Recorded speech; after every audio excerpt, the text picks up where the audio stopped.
मुंबई की चमचमाती सड़कों पर समंदर की लहरों की हल्की आवाज और बांद्रा के ताज वेस्ट एंड होटल की भव्यता उस शाम कुछ ज्यादा ही खास महसूस हो रही थी। मेहता और शर्मा परिवार आज एक ऐसे विवाह समारोह में मिल रहे थे जिसे शहर के उच्च वर्ग की सबसे बड़ी सामाजिक घटना माना जा रहा था।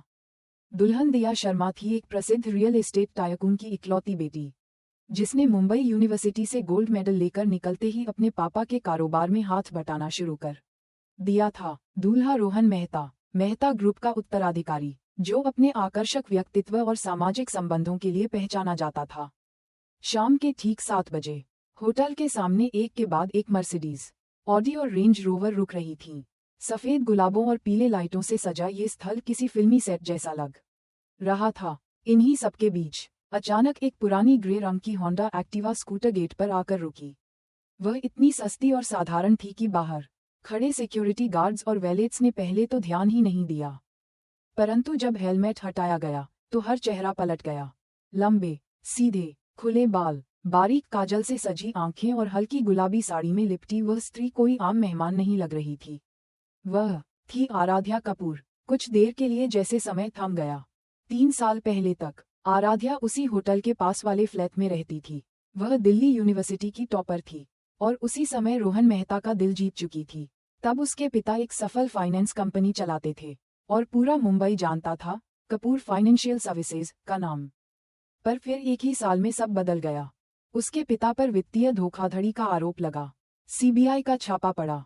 कंपनी दिवालिया हो गई। मां को ब्रेन स्ट्रोक आ गया और आराध्या को अपनी पढ़ाई बीच में छोड़नी पड़ी। सबसे ज्यादा चुभने वाली बात थी रोहन का अचानक से उसे छोड़ देना। मैं किसी ऐसे भविष्य की कल्पना नहीं कर सकता जहां हर दिन सिर्फ संघर्ष हो, उसने कहा था। वह रो पड़ी थी, गिर पड़ी थी, गिड़गिड़ाई थी, लेकिन रोहन नहीं रुका। वह चला गया दिया शर्मा की ओर। आज 3 साल बाद वही आराध्या कपूर इस भव्य शादी में प्रवेश कर रही थी, बिना किसी घोषणा के, बिना किसी आभूषण के और बिना किसी दिखावे के। क्या वह आमंत्रित है? एक लड़की ने फुसफुसाकर पूछा। उसे शर्म नहीं आती क्या? दूल्हा उसका एक्स है, दूसरी लड़की ने कटाक्ष किया। एक वैलेट बोला, शायद कोई स्टाफ होगी, साड़ी देखो, जरा भी डिजाइनर नहीं लग रही। आराध्या ने किसी को जवाब नहीं दिया।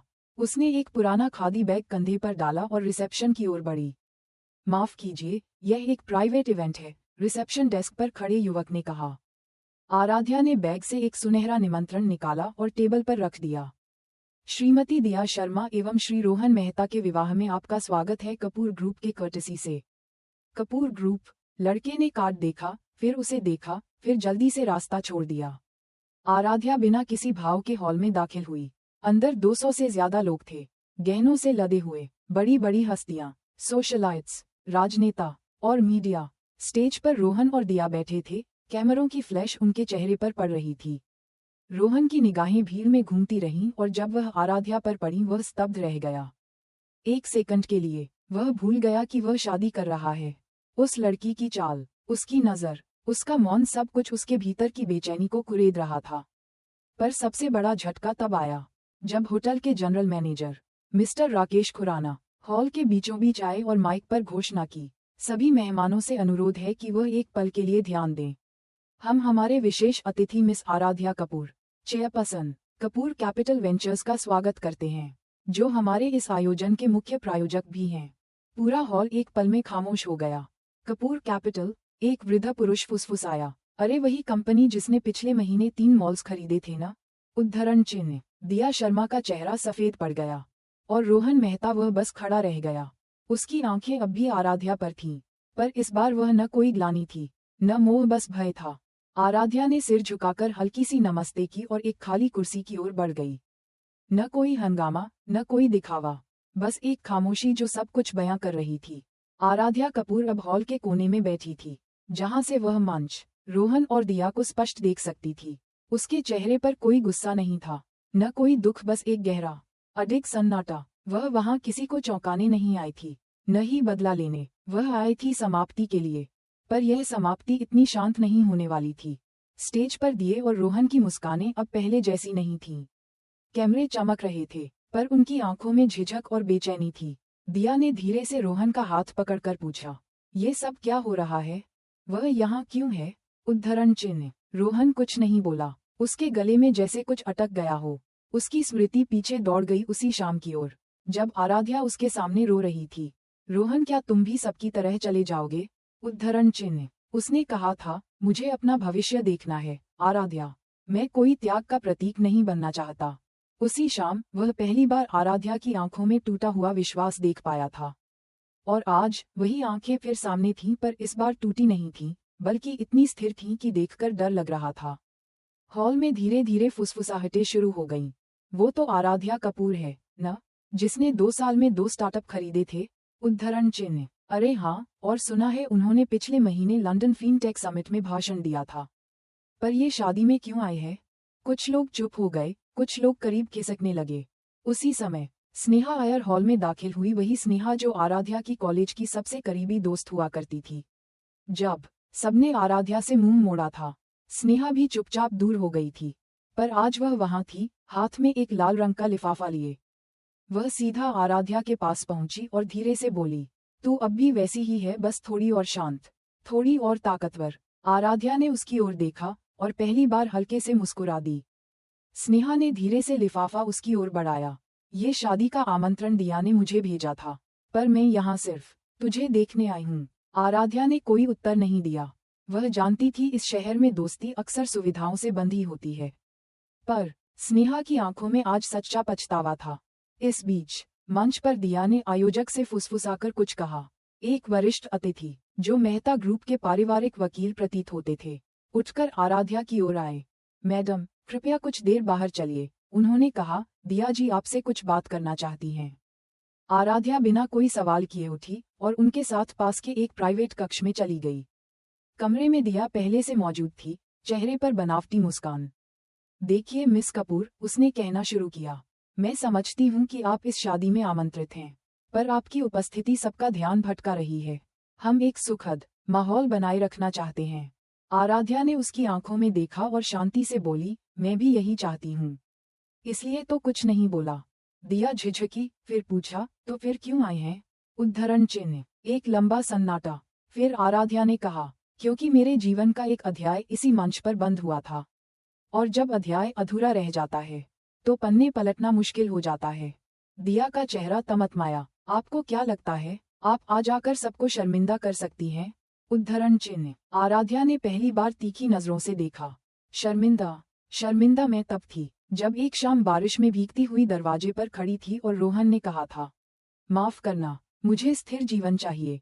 उस दिन कोई भीड़ नहीं थी, कोई कैमरा नहीं, सिर्फ मैं और मेरी टूटी उम्मीदें। दिया चुप रह गई। आराध्या उठ खड़ी हुई। मैं कोई प्रदर्शन करने नहीं आई हूँ, मैं वो अधूरी बात पूरी करने आई हूँ जो रोहन ने बिना बोले छोड़ दी थी। वह कक्ष से बाहर निकल आए। बाहर आते ही रोहन सामने खड़ा मिला। दोनों की आंखें मिली और समय फिर थम गया। रोहन ने धीमे स्वर में कहा, तुम बदली नहीं हो। तुम भी नहीं, उसने जवाब दिया। बस हालात ने तुम्हें आसान रास्ता दिखाया था, और तुमने उसी का चुनाव किया। मैं डरा हुआ था आराध्या, रोहन ने कहा। तुम इतनी अकेली हो गई थी और मैं खुद भी डर गया था उस खालीपन से। पर मैं उसी खालीपन में चलना सीख गई, उसने कहा। तुमने एक बंद दरवाजा दिखाया, और मैंने उसी से एक नई इमारत बनाई। सन्नाटा। आराध्या ने धीरे से कहा, अब जब तुम्हारे जीवन में सब कुछ है, पैसा, प्रतिष्ठा, रिश्ते, में उम्मीद करती हूँ कि तुम वो न खो जो तुम्हारे पास पहले भी नहीं था, साहस। रोहन का चेहरा झुक गया। आराध्या ने बिना कुछ कहे हॉल की ओर वापस कदम बढ़ाए, और वहां सबकी निगाहें एक बार फिर उसी पर टिक गईं। आज वह एक महिला थी जिसका हर कदम उन लोगों को चुनौती दे रहा था, जो किसी के भूतकाल से उसका भविष्य तय करने की कोशिश करते हैं। शादी का हॉल अब पूरी तरह से चुप था। न बैंड बज रहा था, न ही हंसी की गूंज। जिन चेहरों पर अभी कुछ देर पहले चमकती मुस्कानें थीं, अब वहां उलझन और जिज्ञासा थी। कौन थी ये औरत, जो एक आमंत्रण पत्र के साथ आई थी और इतने सारे दिलों में हड़कंप मचा गई? स्टेज पर खड़ा रोहन अब भी हिला नहीं था। उसने बस आराध्या को वापस अपनी सीट पर जाते देखा, और उसे समझ नहीं आया कि अपने हाथ की अंगूठी को कसकर पकड़ लेना उसका डर दर्शाता है या पछतावा। दिया ने स्टेज से उतरने की कोशिश की, पर उसके पिता ने हाथ थाम लिया। अब कुछ नहीं बोलना, दिया, उन्होंने कहा। कपूर कैपिटल हमारे सबसे बड़े निवेशकों में से एक है। दिया का चेहरा बुझ गया। उधर हॉल के एक कोने में स्नेहा अब भी खड़ी थी। उसकी आंखें आराध्या पर टिकी थीं। यह वही लड़की थी जो कभी हॉस्टल के गलियारे में उसके साथ रात भर बैठकर सपने बुनती थी। अब वही लड़की बिना कुछ कहे एक एक सपना हकीकत में बदलकर उनके सामने खड़ी थी। स्नेहा ने धीमे कदमों से फिर पास जाकर कहा, तू जानती थी ना, वो लोग तुझे पहचान नहीं पाएंगे। उद्धरण चिन्ह। आराध्या ने सिर हिलाया। मैं उन्हें पहचानने आई थी, खुद को नहीं जताने। स्नेहा चुप हो गई। पर अब जब सब जान गए हैं? उसने पूछा। आराध्या ने धीमे स्वर में कहा, अब कुछ नहीं कहने की जरूरत। सच्चाई की सबसे बड़ी ताकत ये होती है कि वो खुद बोलती है। हमें नहीं बोलना पड़ता। इसी बीच आयोजन समिति का एक व्यक्ति हॉल में माइक लेकर सामने आया। सभी मेहमान कृपया ध्यान दें। हमारे आज के मुख्य अतिथि श्री राजीव बंसल, बंसल इंफ्रास्ट्रक्चर के चेयरमैन, थोड़ी देर में मंच पर आएंगे। वे एक विशेष घोषणा करेंगे। भीड़ में हलचल हुई। राजीव बंसल, वही जिसने हाल ही में दिल्ली और पुणे में $1 मिलियन प्रोजेक्ट्स लॉन्च किए थे। हॉल की तरफ दरवाजे खुले और एक ऊंचे कद का नीले सूट में गंभीर चेहरा लिए व्यक्ति अंदर आए। वे सीधे आराध्या की ओर बढ़े।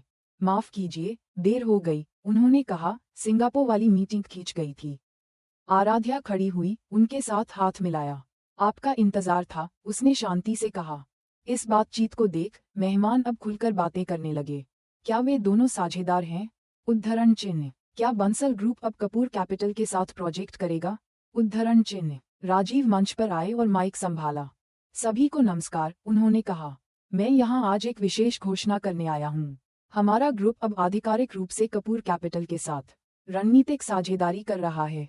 हमारा पहला संयुक्त प्रोजेक्ट अफोर्डेबल हाउसिंग मुंबई अगले महीने शुरू होगा। तालियां बजीं, पर कहीं झिझक के साथ। और यह पहल खासतौर पर उन लोगों के लिए समर्पित होगी जिन्हें एक वक्त कहा गया था कि वे कुछ नहीं कर सकते, उन्होंने आगे जोड़ा। और उनकी नज़र सीधी आराध्या पर थी। अब कोई संदेह नहीं रह गया। आराध्या कपूर सिर्फ आमंत्रित अतिथि नहीं थी, वह इस पूरी शादी की सबसे ताकतवर मौजूदगी थी। स्टेज के पास खड़ा रोहन अब खुद को रोक नहीं पाया। वह धीरे धीरे आगे बढ़ा और हॉल के बीचों बीच आराध्या के सामने आ खड़ा हुआ। उसने हल्के से कहा, मैं जानता हूँ यहाँ बोलने का कोई हक नहीं बचा, पर क्या तुम 2 मिनट दे सकती हो? उद्धरण चिन्ह। आराध्या ने उसकी आंखों में देखा। वहां अब कोई दिखावा नहीं था, सिर्फ एक टूटन जो कबूल करना चाहता था कि उसने किसी को खो दिया। वे दोनों लॉबी की ओर बढ़े, भीड़ से दूर। मैंने सोचा था तुम कहीं गायब हो गई हो, रोहन ने कहा। मैं गायब नहीं हुई थी, उसने कहा। मैंने खुद को फिर से खड़ा किया था, और इस बार बिना तुम्हारे सहारे के। क्या तुम्हें एक बार भी मेरा ख्याल नहीं आया? उसने पूछा। हर दिन, आराध्या ने स्वीकारा। हर दिन जब मैंने सड़क पार की, जब मैंने बिना पैसे के मेट्रो पकड़ी, जब मैंने दरवाजा खटखटाया और कोई जवाब नहीं आया। पर एक दिन मुझे समझ आ गया, तुम्हें याद करना मेरा रास्ता रोक रहा है। रोहन चुप रहा। मैंने कभी तुम्हें नीचा दिखाने की कोशिश नहीं की, उसने कहा। मैं सिर्फ डरा हुआ था। हम सब डरते हैं, उसने कहा, पर जो लोग डर को वजह बनाकर पीछे छोड़ जाते हैं वे हमेशा पछताते हैं। फिर उसने एक गहरी सांस ली। आज मैं यहाँ आई थी ये देखने की क्या मैं अब भी डरती हूँ तुम्हारे नाम से। और अब मैं जानती हूँ मैं नहीं डरती, मैं आज़ाद हूँ। वो मुड़ी और धीरे धीरे वापस हॉल की ओर चली गई। रोहन वहीं खड़ा रहा, जैसे कोई दरवाजा उसके सामने बंद हो गया हो हमेशा के लिए। आराध्या लॉबी से लौटकर हॉल में आए। उसकी चाल अब और भी स्थिर और आत्मविश्वासी थी। हर कदम जैसे यह ऐलान कर रहा हो कि जो औरत कल एक नाम थी, आज एक प्रतीक बन चुकी है। उसके लौटते ही स्नेहा फिर पास आई। तू ठीक है? उसने पूछा। आराध्या ने सिर हिलाया। अब ठीक हूँ, पहली बार ऐसा लग रहा है कि मैं अतीत को उसकी जगह छोड़ आई हूँ। हॉल में अब संगीत धीमे स्वर में बज रहा था, लेकिन वह पहले जैसा उत्साह कहीं नहीं था। रोशनी वही थी, फूल वही थे, मेहमान वही थे, पर हवा बदल गई थी। दिया अब तक मंच के पीछे अपने कमरे में थी। उसकी माँ, मीना शर्मा, वहाँ पहले से मौजूद थी, चेहरे पर गुस्सा और चिंता का मिला जुला भाव। क्या जरूरत थी उसे बुलाने की? मीना ने फुफकारते हुए कहा। क्या तुमने पहले उसका नाम नहीं सुना था? आराध्या कपूर। उद्धरण चिन्ह। दिया चुप रही। वह नहीं चाहती थी कि सब इतना खुलकर सामने आए, लेकिन अब सबके सामने था एक छुपाया गया अतीत, जो अचानक वापस लौट आया था। अब क्या होगा? दिया ने धीमे स्वर में पूछा। मीना ने गहरी सांस ली। कपूर कैपिटल से नाता तोड़ना अब मूर्खता होगी। अब हमें संयम से काम लेना होगा, कम से कम तब तक जब तक मीडिया शांत न हो जाए। उसी समय एक वेटर ने दरवाजा खटखटाया। मैडम, मीडिया बाहर इंतजार कर रही है। वे कपूर बंसल साझेदारी पर बयान चाहती है। दिया ने चेहरा ढक लिया। मना कर दो, आज कुछ नहीं बोलूंगी। हॉल के एक कोने में स्नेहा ने आराध्या को एक वीडियो दिखाया। किसी मेहमान ने मोबाइल से रिकॉर्ड किया था वही पल जब राजीव बंसल ने स्टेज से आराध्या की ओर देखा था। यह वायरल हो गया है, स्नेहा ने कहा। लोग कह रहे हैं तुमने जानबूझकर शादी में आकर सबके सामने खुद को पेश किया। आराध्या ने शांत स्वर में जवाब दिया। उन्हें ये भी लग रहा होगा कि मैंने अपनी माँ की बीमारी का इस्तेमाल करके सहानुभूति जुटाई, या कि रोहन अब भी मुझसे प्यार करता है, या कि मैं किसी की जिंदगी बर्बाद करने आई थी। स्नेहा ने उसकी ओर देखा। और इन सब बातों से तुम्हें फर्क नहीं पड़ता? उद्धरण चिन्ह। अब नहीं, आराध्या ने कहा। मैंने 3 साल खुद को साबित करने में लगाए हैं। अब मैं किसी को कुछ समझाने नहीं आई। इतने में एक पुराना चेहरा दिखाई दिया, वर्मा अंकल, जो कभी कपूर फाइनेंस में सीएफओ हुआ करते थे। बिटिया, उन्होंने कहा, मैंने नहीं सोचा था कि तुझे फिर ऐसे देख पाऊंगा। तुम्हारे पापा को अगर आज तुझ पर गर्व करने का मौका मिलता। आराध्या की आंखें नम हो गईं। वर्मा अंकल वही थे जिन्होंने उस भयानक दौर में चुपचाप उसे कुछ पैसे दिए थे, ताकि वह कम से कम 1 महीने का किराया दे सके। आप कैसे हैं, अंकल? उसने हाथ जोड़कर पूछा। अब ठीक हूं, पर तुमने जो किया है वो पूरे सिस्टम को झकझोर देगा, उन्होंने कहा। मैंने कुछ भी बड़ा नहीं किया, आराध्या बोली। मैंने बस अपने हिस्से की जमीन दोबारा हासिल की है। कभी कभी यही सबसे बड़ा काम होता है, वर्मा अंकल ने भावुक होकर कहा। शाम गहराने लगी थी, रोशनी धीमी पड़ रही थी, और मेहमान धीरे धीरे विदा लेने लगे थे। कोई खुलकर कुछ नहीं कह रहा था, लेकिन हर कोई जानता था कि आज की रात सिर्फ शादी की नहीं थी, यह एक इतिहास बनने वाली थी।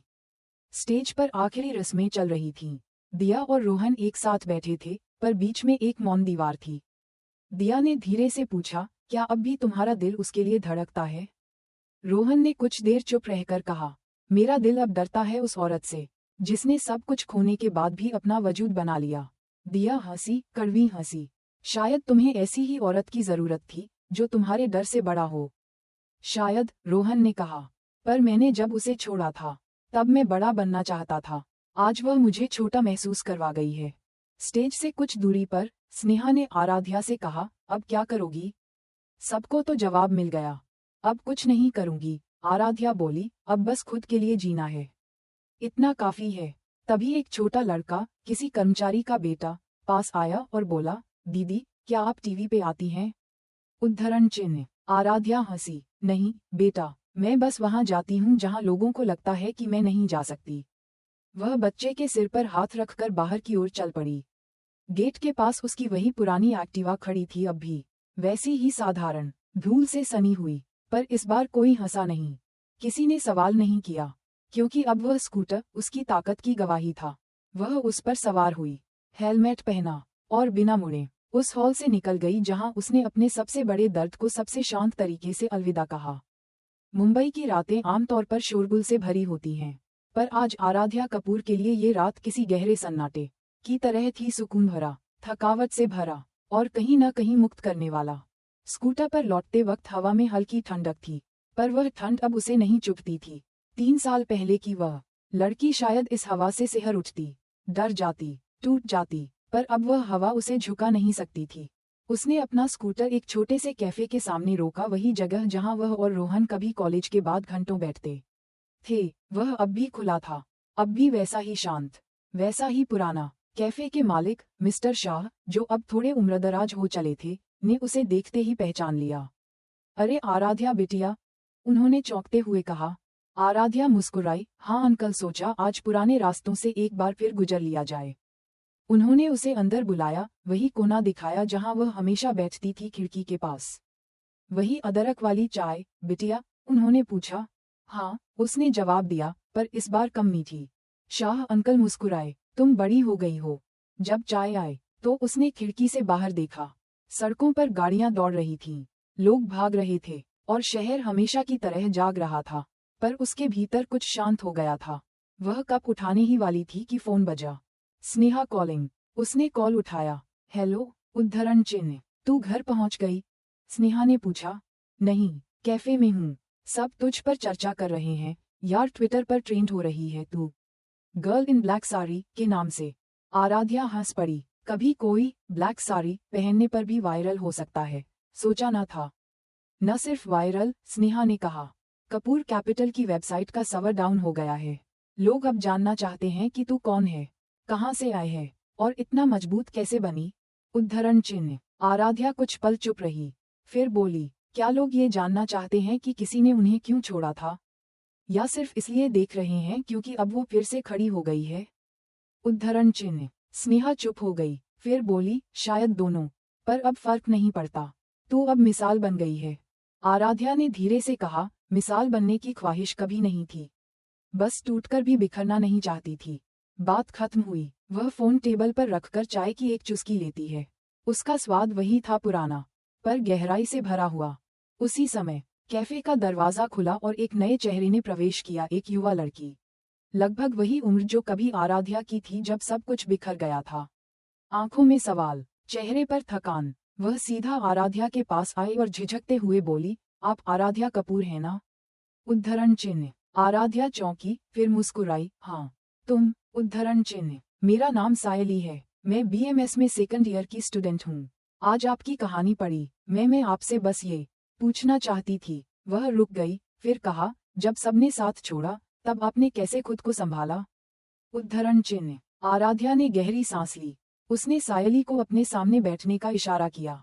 तुम्हारा नाम बहुत सुंदर है, सायली, और तुम्हारा सवाल उससे भी ज्यादा कठिन। संभालना नहीं आता था पहले। मैं भी टूटी, चिल्लाई, रोई, पर फिर एक दिन मैं खुद को आईने में देख नहीं पाई। वो चेहरा जो कभी उम्मीदों से भरा था, अब खाली हो गया था। तब मैंने तय किया कि अब से हर दिन थोड़ा थोड़ा खुद को वापस लाना है। सायली ध्यान से सुन रही थी, लेकिन जब कोई वापसी नहीं चाहता, उसने पूछा, तब खुद को याद दिलाओ। आराध्या ने कहा कि दुनिया की सबसे मुश्किल लड़ाई खुद के टूटे टुकड़ों को जोड़ने की होती है, और वह कोई और नहीं, सिर्फ तुम ही लड़ सकती हो। सायली की आंखों में आंसू थे। वह धीरे से उठी, शुक्रिया, आपने मुझे कुछ दिया जो शायद किसी किताब में नहीं मिल सकता था। आराध्या ने कहा, अगर कभी फिर अंधेरा लगे तो इस कैफे में लौट आना। कभी कभी पुराने दरवाजे ही नए रास्ते बनते हैं। सायली चली गई और आराध्या ने एक आखिरी चाय की चुस्की ली। वह उठी, पैसे चुकाए और शाह अंकल से विदा ली। बिटिया, उन्होंने जाते जाते कहा, तुम जैसे लोग अगर जीतते हैं तो बाकी दुनिया को उम्मीद मिलती है। आराध्या मुस्कुराई, उम्मीद, शायद यही मेरी असली ताकत है। रात अब गहराती जा रही थी, पर उस औरत के भीतर एक नई सुबह उग रही थी।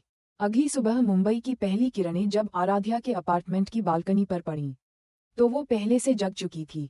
नीले सूती कुर्ते में, हाथ में चाय का कप और सामने बिछी अपनी डायरी, यही उसकी हर सुबह की शुरुआत थी।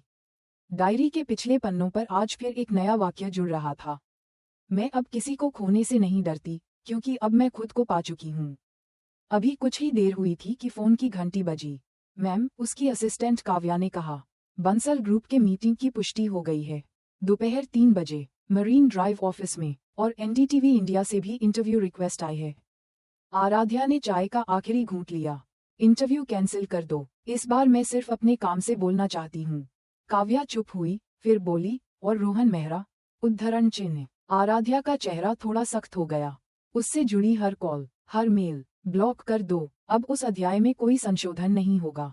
फोन काटने के बाद आराध्या थोड़ी देर बालकनी से नीचे की गली देखती रही, जहां कभी वह खुद को छिपाती थी। आज वहीं वह खुद को सामने लेकर खड़ी थी। तभी दरवाजे की घंटी बजी। दरवाजा खोलते ही सामने खड़ी थी मालिनी कपूर, उसकी मां की पुरानी सहेली और कभी उसके परिवार की करीबी, जो उस वक्त सबसे पहले दूरी बना ली थी जब कपूर परिवार गिरा था। आराध्या थोड़ा चौंकी, पर संयत रही। नमस्ते आंटी, उसने कहा। मालिनी अंदर आईं, चेहरे पर एक तरह की शर्म और भय का अजीब मेल था। मैं जानती हूँ, मुझे यहाँ नहीं आना चाहिए था, पर कल रात की सारी खबरें देखीं, और फिर पूरी रात सो नहीं सकी। आराध्या ने उन्हें बैठने का इशारा किया। जो आपने कल किया उसने बहुतों को आईना दिखाया, मालिनी बोली। आईना दिखाना मेरा मकसद नहीं था, आराध्या ने कहा, बस खुद को देखने की हिम्मत जुटाई थी। मालिनी ने चुपचाप एक छोटा लिफाफा निकाला और टेबल पर रख दिया। ये तुम्हारी माँ की चिट्ठियां हैं। उन्होंने मुझसे कहा था कि अगर कभी तुम फिर से खड़ी हो जाओ तो तुम्हें दे दूं, पर मैं डर गई थी। शर्म से, डर से, शायद अपने भीतर के अपराधबोध से। आराध्या कुछ क्षण तक कुछ नहीं बोली, फिर लिफाफा उठाया, हाथों में दबाया, और धीरे से कहा, कभी कभी किसी को माफ करना सबसे कठिन होता है, पर वही सबसे जरूरी भी। मालिनी की आंखों में आंसू थे। माफ कर दोगी? उन्होंने पूछा। मैं भूल नहीं सकती, आराध्या ने कहा, पर अब तुम्हारा डर मेरा बोझ नहीं बनना चाहिए, इसलिए हाँ माफ करती हूँ। मालिनी की आंखों में जो राहत थी वह शब्दों में नहीं उतारी जा सकती थी। उनके जाते ही आराध्या ने धीरे से लिफाफा खोला। अंदर माँ की लिखी चिट्ठियां थीं, कुछ भावनाओं से भरी, कुछ हौसले से, और एक बिल्कुल अलग। वह चिट्ठी पिता की लिखाई में थी। बेटी, एक दिन जब तू ये पढ़ेगी तब शायद हम इस दुनिया में नहीं होंगे, पर उस दिन हम जानना चाहेंगे तू टूटी नहीं, तू झुकी नहीं, और अगर तू मुस्कुरा रही हो तो समझ लेना तू जीत गई। आराध्या की आंखों से आंसू बहने लगे। पहली बार इतने सालों में उसने खुद को बिना डर, बिना शर्म रोने दिया। उसी समय काव्या फिर कॉल पर आए। मैम, एक और अपडेट है। मेहरा डेवलपर्स की टीम प्रेस कॉन्फ्रेंस बुला रही है, और सूत्रों के अनुसार वे आपका नाम बदनाम करने की कोशिश करेंगे। आराध्या की आंखों की नमी अभी सूखी नहीं थी, पर आवाज सख्त हो चुकी थी। बदनाम करने दो, जब सच तुम्हारे पक्ष में हो तो अफवाहें सिर्फ कोलाहल होती हैं, तर्क नहीं। उसे अब खेल का असली चेहरा दिख रहा था। मीडिया, बिजनेस, रिश्ते, सबकी राजनीति अलग होती है, लेकिन अब वह इस खेल से डरती नहीं थी। दोपहर को जब वह बंसल ग्रुप के ऑफिस पहुंची तो सारे लोग खड़े होकर उसका स्वागत कर रहे थे। राजीव बंसल खुद बाहर आए, हाथ मिलाया और बोले, मुंबई ने एक नया चेहरा देख लिया है, पर हमें तुममें वो चेहरा पहले ही दिख गया था। मीटिंग चली 2 घंटे तक, प्रस्ताव, रणनीति, दस्तावेज। लेकिन मीटिंग के अंत में राजीव ने एक खास बात कही। आराध्या, कल से पहले मैं सिर्फ तुम्हारे ग्राफ्स और पिच डेक्स देखता था, अब मैं तुम्हारी हिम्मत देखता हूँ। और मैं चाहता हूँ कि हम सिर्फ साझेदार न बने, बल्कि एक विजन साझा करें महिलाओं के लिए, जो आज भी भरोसे के लिए दरवाजे खटखटाती हैं। आराध्या मुस्कुराई। मैं वो दरवाजा नहीं बनना चाहती जो बंद हो, मैं वो रास्ता बनना चाहती हूँ जो खुद चल पड़े। राजीव ने सर हिलाया। तब हम तैयार हैं। बाहर निकलते वक्त कई कैमरे, कई सवाल, कई ध्वनियां, पर आराध्या की चाल अब भी उतनी ही शांत थी। वह जानती थी सबसे बड़ी क्रांति तब होती है जब एक औरत अपने घावों को अपनी ताकत बना ले। और यही उसकी सबसे बड़ी जीत थी, खुद पर, समाज पर, और उस अतीत पर जो उसे परिभाषित करने आया था, पर अब वो उसे पीछे छोड़ चुकी थी। अगले दिन की सुबह जब आराध्या ऑफिस पहुंची, कपूर कैपिटल का वातावरण असामान्य रूप से शांत था। आमतौर पर जहां टाइपिंग की आवाजें, फोन की घंटियां और बैठकों की हलचल सुनाई देती थीं, आज वहां एक अनकही चुप्पी फैली हुई थी, जैसे हर कोई कुछ जान चुका हो, पर कोई कह नहीं रहा था। उसके केबिन में घुसते ही काव्या ने एक गाढ़े भूरे रंग का फोल्डर उसके सामने रखा। मैम, ये मेहरा डेवलपर्स से जुड़ी प्रेस क्लिपिंग्स हैं। उन्होंने कल प्रेस कॉन्फ्रेंस में कहा है कि आप एक समय पर रोहन मेहरा की पार्टनर थीं और अब व्यक्तिगत भावनाओं के कारण व्यापार में हस्तक्षेप कर रही हैं। आराध्या ने बिना पलक झपकाए कहा, और वे किस आधार पर ये साबित करेंगे? उद्धरण चिन्ह। काव्या थोड़ी हिचकी। उन्होंने कुछ ईमेल्स और पुराने चैट्स को संदर्भित किया है, शायद रोहन ने अपने पीआर टीम को सौंपा है। आराध्या कुछ पल शांत रही। उसने उन दस्तावेजों को हाथ में लिया, देखा नहीं, सिर्फ पकड़ा, जैसे महसूस करना चाहती हो कि कितनी गहराई से ये लोग उसे फिर से उसी गड्ढे में खींचना चाहते हैं। पीआर के जरिए इज्जत खरीद सकते हैं, उसने कहा, पर आत्मसम्मान नहीं। उसने फोन उठाया और स्नेहा को बुलाया। तैयारी करो, उसने कहा। हम भी एक प्रेस मीटिंग करेंगे, पर जवाब देने के लिए नहीं, एक घोषणापत्र के लिए। स्नेहा थोड़ी चौंकी। घोषणापत्र? उद्धरण चिन्ह। हाँ, आराध्या ने कहा। अब तक सब मेरी कहानी को स्कैंडल की तरह पेश कर रहे हैं, अब मैं उसे आंदोलन बनाऊंगी। एक आवाज उन सभी औरतों के लिए जिन्हें निजी विफलताओं से सार्वजनिक शर्म मिलती है। उसी शाम विमेन राइट्स कलेक्टिव के बैनर तले एक इवेंट की घोषणा की गई, जहां आराध्या कपूर कैपिटल की सीईओ होने के नाते व्यक्तिगत दर्द से पेशेवर पराक्रम तक की अपनी यात्रा साझा करने वाली थी। मीडिया में हलचल मच गई। क्या ये प्रतिक्रिया है या प्रतिशोध? उद्धरण चिन्ह। आराध्या कपूर बोलेगी, क्या अब भी चुप रह पाएंगे रोहन मेहरा? उद्धरण चिन्ह। एक महिला की आवाज बनाम एक आदमी का नियंत्रण, कौन जीतेगा ये जंग? उद्धरण चिन्ह। इवेंट की तैयारियां तेजी से शुरू हो गईं। उसी रात रोहन अपने ऑफिस के केबिन में बैठा रिपोर्ट्स पढ़ रहा था। प्रेस टीम उसके चारों ओर थी, लेकिन कोई भी अब निश्चिंत नहीं था। सर, आपके खिलाफ भावनात्मक सहानुभूति बहुत तेजी से बढ़ रही है, एक पीआर अधिकारी बोला। वह महिला को प्रतिशोधी कहने वाला हर बयान अब महिला सशक्तिकरण पर चोट जैसा लग रहा है। रोहन ने कुर्सी से उठकर खिड़की से बाहर देखा। उसकी सांसें तेज थीं। मैंने कभी नहीं सोचा था कि वो इतनी दूर जाएगी, वह बुदबुदाया। आपके पास अब 2 विकल्प हैं, सर, अधिकारी ने कहा। या तो आप पीछे हट जाएं या फिर अदालत में व्यक्तिगत बदनामी का दावा करें। रोहन ने कोई जवाब नहीं दिया। उसके भीतर एक द्वंद्व चल रहा था। एक तरफ वह आराध्या की ताकत से डर रहा था, दूसरी तरफ अपने आत्मसम्मान को बचाने की कोशिश कर रहा था। इधर स्नेहा और काव्या प्रेस कॉन्फ्रेंस की व्यवस्था में जुटी थीं। Stage, backdrop, live stream, media list सब कुछ सूक्ष्मता से तय हो रहा था। और आराध्या, वो अपने पुराने जर्नल्स निकाल रही थी। 3 साल की मेहनत, संघर्ष और रातों की कहानियां, जो अब शब्द बनकर मंच पर गूंजने वाली थीं। इवेंट से एक दिन पहले स्नेहा ने पूछा, तू क्या बोलने वाली है? सब जानना चाहते हैं तू बदला ले रही है या बदलाव ला रही है? उद्धरण चिन्ह। आराध्या ने जवाब दिया, बदला वो लेते हैं जो टूट जाते हैं। मैं बस अपना सच कहने जा रही हूँ और सच की सबसे बड़ी ताकत ये होती है कि उसे किसी स्पष्टीकरण की जरूरत नहीं होती। अगली सुबह जब वह इवेंट स्थल पहुंची, वहां पहले से सैकड़ों लोग जमा थे। पत्रकार, कॉलेज की लड़कियां, युवा उद्यमी, सोशल वर्कर सब एक ही सवाल के साथ आए थे, आराध्या कपूर क्यों नहीं चुप रही? उद्धरण चिन्ह। स्टेज पर पहुंचते ही उसके सामने कैमरों की बत्तियां जल उठीं। उसने माइक पकड़ा, एक पल आंखें बंद कीं और फिर बोली, कहते हैं जब औरतें चुप रहती हैं तो सभ्यता बनी रहती है, पर जब औरतें बोलती हैं तब इतिहास लिखा जाता है।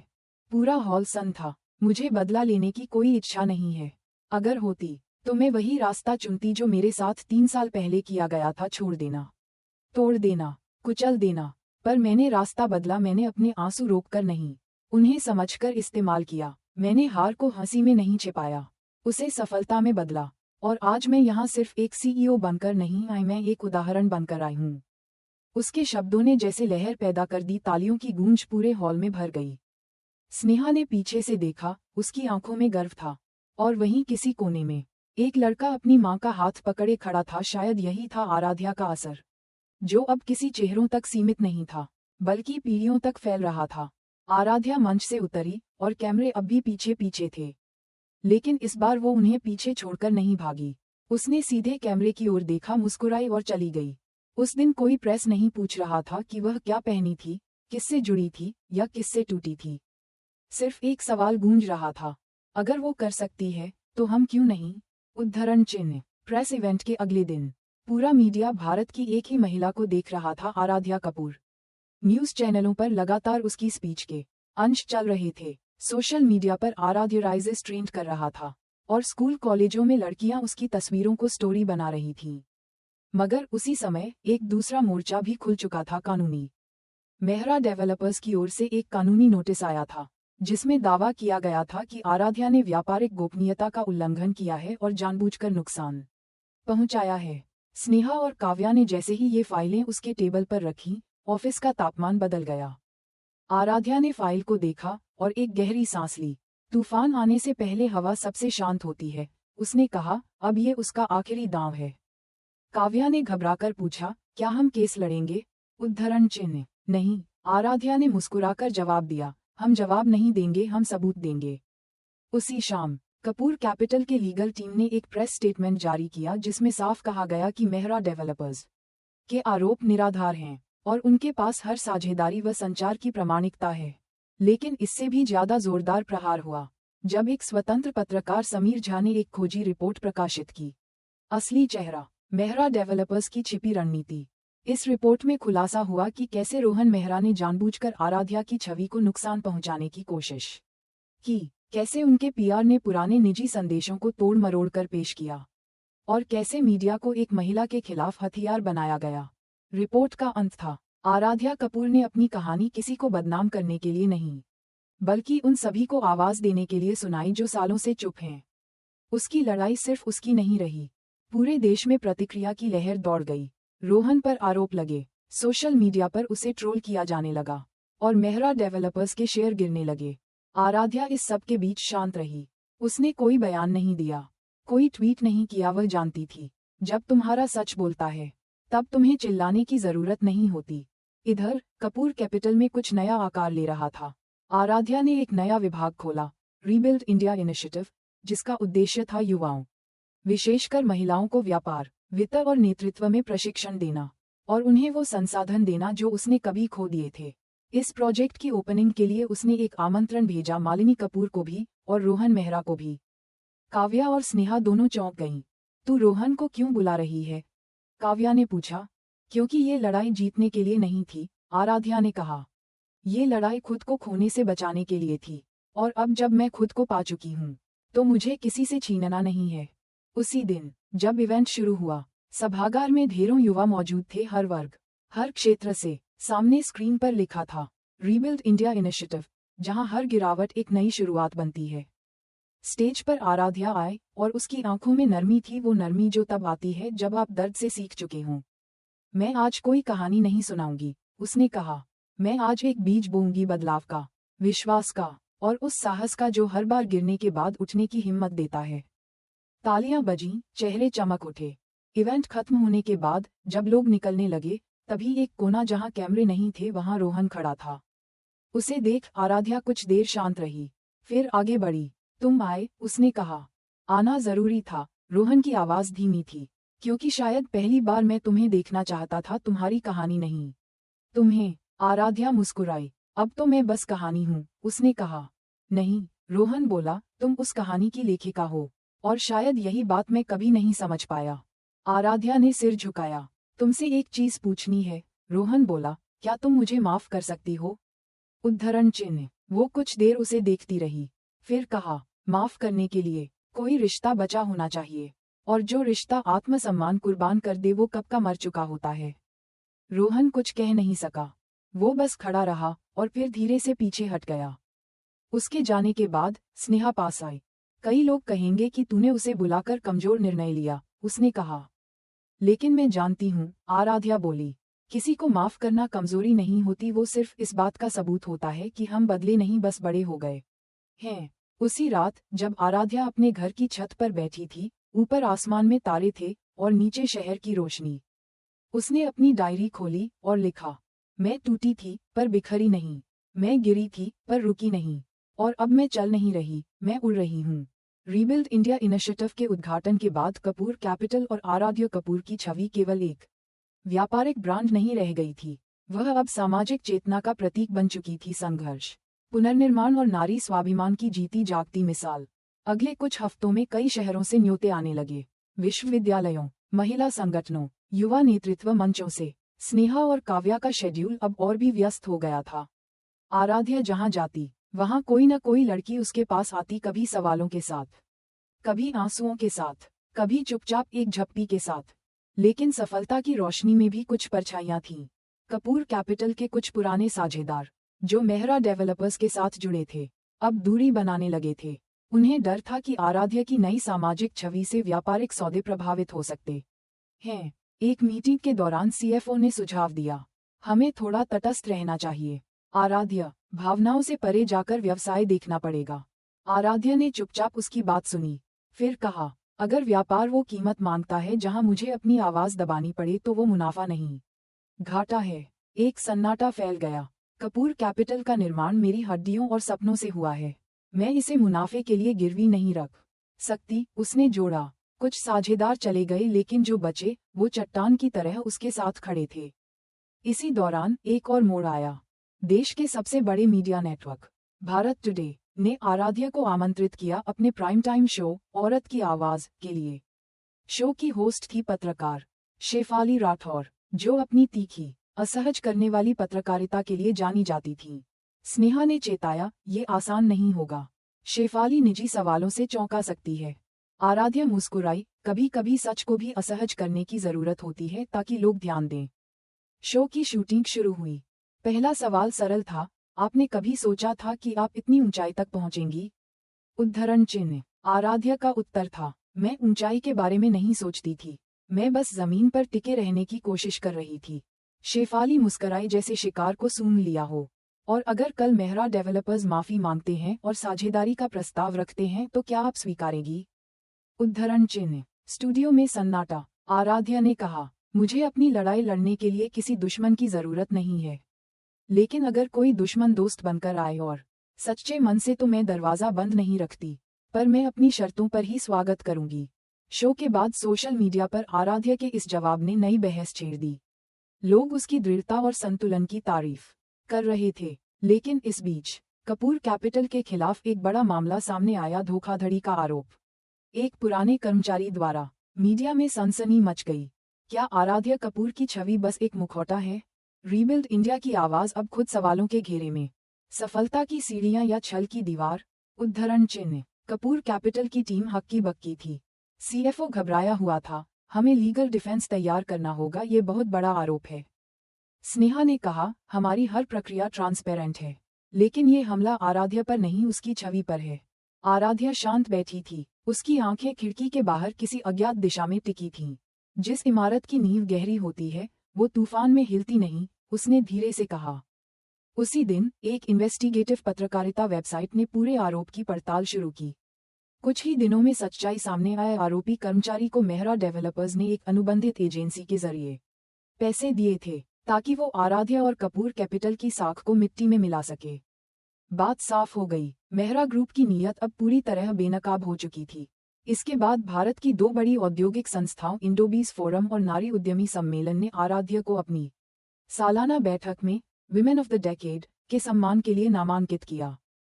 तारीख तय हुई नई दिल्ली। समारोह भव्य और निमंत्रण पत्र में लिखा था, for a woman who did not rise despite the storm but rose because of it. इस समारोह में प्रधानमंत्री के एक वरिष्ठ सलाहकार भी शामिल होने वाले थे। कार्यक्रम का लाइव टेलीकास्ट देश भर में होने वाला था। स्नेहा ने कहा, ये एक नई शुरुआत है आराध्या, लेकिन क्या तू तैयार है उस आखिरी मोड़ के लिए? उद्धरण चिन्ह। आराध्या ने जवाब नहीं दिया। वो जानती थी कि ये मंच सिर्फ एक ट्रॉफी लेने का नहीं है। ये मंच होगा अपने पूरे अतीत को एक आखिरी बार देखने का, फिर उसे आदर से विदा देने का। उसे अंदाजा था कि रोहन मेहरा भी इस समारोह में उपस्थित होगा, किसी कारोबारी प्रतिनिधि के तौर पर या किसी आमंत्रित मेहमान के रूप में, पर वो आएगा। और अगर वो आया तो शायद कहानी वहीं जाकर पूरी होगी जहां से शुरू हुई थी। नई दिल्ली की ठंडी सुबह थी। राजधानी की हवा में हल्की सी धुंध थी, लेकिन कनॉट प्लेस के समीप स्थित हेरिटेज ऑडिटोरियम के बाहर लोगों की भीड़ लगी हुई थी। आज यहाँ इंडोबिज फोरम और नारी उद्यमी सम्मेलन का संयुक्त समारोह था और मुख्य आकर्षण आराध्या कपूर। कवरेज के लिए देश विदेश के पत्रकार, युवा उद्यमी, नीति निर्माता और कॉर्पोरेट लीडर्स मौजूद थे। जब आराध्या समारोह स्थल पर पहुंची, उसने सफेद और सोने की किनारी वाली साड़ी पहनी थी, सादगी में गरिमा, चमक में अगरूर नहीं। उसके साथ स्नेहा और काव्या थीं। दोनों थोड़ी घबराई हुई, पर उसकी उपस्थिति ने सबको संयमित कर दिया। स्टेज पर वक्ताओं की सूची लंबी थी, लेकिन सभी की निगाहें आराध्या पर टिकी थीं। एमसी ने घोषणा की, अब हम आमंत्रित करते हैं वर्ष की प्रेरणा, the woman of the decade, miss Aaradhya Kapoor को, जो न सिर्फ एक सफल व्यवसायी हैं, बल्कि भारत की करोड़ों महिलाओं की आवाज बन चुकी हैं। तालियों की गूंज में आराध्या स्टेज पर पहुंची। कुछ देर वो चुप रही, मंच से सभा को देखती रही। फिर बोली, कुछ साल पहले इसी दिल्ली में मैं अपने जीवन की सबसे बड़ी हार मान चुकी थी। एक कॉर्पोरेट ऑफिस के बाहर खड़ी मैं अपने पुराने प्रेमी से अंतिम विनती कर रही थी कि वो मुझे छोड़कर न जाए, पर वो चला गया और मैं जिंदगी की सड़कों पर अकेली रह गई। उस दिन मैं टूटी थी, लेकिन उस दिन मैं बनी भी थी, क्योंकि पहली बार मुझे समझ आया कि जो चीजें हमें परिभाषित करती हैं, वो हमारे साथ कौन खड़ा है, ये नहीं, बल्कि हम कितनी बार अपने लिए खड़े हुए। ये होता है। सन्नाटा था। मुझे इस मंच पर एक और व्यक्ति दिख रहा है, उसने आगे कहा। रोहन मेहरा, मैं जानती हूँ आप यहाँ हैं, और मैं चाहती हूँ कि आप भी सुने कि जिस अतीत को आप एक बोझ समझते थे, उसी ने मुझे उड़ने के लिए पंख दिए। सभा में कानाफूसी शुरू हो गई। पर यह कहानी सिर्फ मेरी नहीं है, ये हर उस लड़की की कहानी है जिसे कभी यह कहा गया था कि वो काबिल नहीं है, समझदार नहीं है, काफी नहीं है। मैं आज यहाँ सिर्फ उन्हें दिखाने आई हूँ कि तुम अकेली नहीं हो, और अगर तुम गिर भी गई हो तो भी उठने का हक तुम्हारा है। तालियां गूंजने लगीं, और ये तालियां सम्मान की नहीं, समझ की थीं। आराध्या ने मुस्कुराकर स्टेज छोड़ा। बाहर निकलते समय रोहन सामने आ गया। उसके चेहरे पर कोई घमंड नहीं था, केवल थकान, पश्चाताप और मौन। तुम्हें सुनकर लगा जैसे कोई आईना हो, उसने कहा, जिसमें मैं वो सब देख सका जो मैं नहीं बन सका। आराध्या ने उसे गौर से देखा। मैं तुम्हारे खिलाफ कभी नहीं लड़ी रोहन, उसने कहा, मैं तो बस खुद के लिए लड़ी। मैं जानता हूँ, रोहन ने सिर झुकाया, और शायद इसीलिए आज मैं माफी नहीं, मौन लेकर जा रहा हूँ। आराध्या ने कुछ नहीं कहा। दोनों के बीच एक शांति थी, न सुलह न द्वेष, बस एक पूर्ण विराम। उसी रात जब आराध्या अपने होटल के कमरे की बालकनी में बैठी थी, दूर से इंडिया गेट की रोशनी झिलमिला रही थी। स्नेहा पास आकर बोली, तूने आखिरकार सब पा लिया ना? उद्धरण चिन्ह। आराध्या मुस्कराई। नहीं, उसने कहा, मैंने कुछ भी नहीं पाया। मैंने खुद को वापस पाया है और वही सबसे बड़ी जीत है। उसने अपनी डायरी खोली और अंतिम पंक्तियां लिखीं। मैंने हार नहीं जीती, मैंने डर को हराया। मैंने दुनिया को नहीं बदला पर खुद को कभी दुनिया जैसा नहीं बनने दिया। कपूर कैपिटल अब सिर्फ एक कंपनी नहीं थी, वह एक प्रतीक बन चुकी थी। रीबिल्ड इंडिया इनिशिएटिव देश के कोने कोने में फैल रहा था। नई पीढ़ी की लड़कियां आराध्या को सिर्फ प्रेरणा नहीं, अपना प्रतिबिंब मानने लगी थीं। समय बीता। 1 साल बाद जब आराध्या को एक अंतर्राष्ट्रीय मंच पर सम्मानित किया गया, तो उसने मंच से कहा, success isn't about proving others wrong. It's about proving to yourself that you were always right to believe. इस बार भी उसकी आवाज में न कोई क्रोध था, न कोई अभिमान, सिर्फ स्पष्टता थी उस यात्रा की, जो राख से शुरू हुई थी और अब लौ बन चुकी थी।